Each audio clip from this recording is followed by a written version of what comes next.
Usali. Yay! What's that? Dito na dahil Ala, mayayay na. No. No, ay! napakalaga ng hospital na ito. Panigurado dahil sa Very the mommy on the bus say. Ano sabi ng May mommy? oras na para mag-explore. So again, itong hospital is located 1912. This is the outdoor hospital. The mommy It is on the bus shaped say. like a big cross siya. Dali, ikaw. These are Ay, the walls ayaw. ng hospital.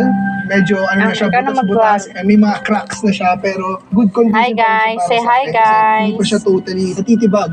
Ang galing talaga nung unang panahon natin, nung World War na ang galing ng mga construction nila. Yung lapag niya is, ito pa rin po yung as is, di ba? Yes, Yung all origin.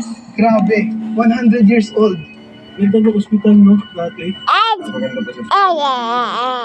Sir, bakit po may mga off-limits dito? So due to ano na rin, nag-start na rin siyang Deteriorate. ma-deteriorate. So may mga unsafe area na bumabagsak.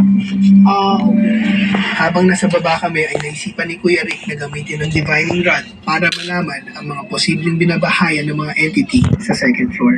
I-scan ko po yung lugar. Once po na nag-action ganyan, ibig sabihin po, possible na may nag-stay na entity o kaluluwa or kung anumang elemento nasa lugar. At habang nag-i-scan ng team 2 sa taas, ay nilibot ko sa baba ang ibang kwarto, kusina, pati na rin ang dining room ng ospital.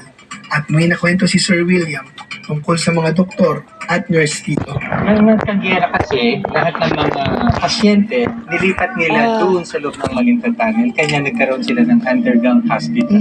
Pero speaking of hospital po, imagine niyo din yung mga doctors or especially mga nurses na nag-serve dito sa Corregidor Island.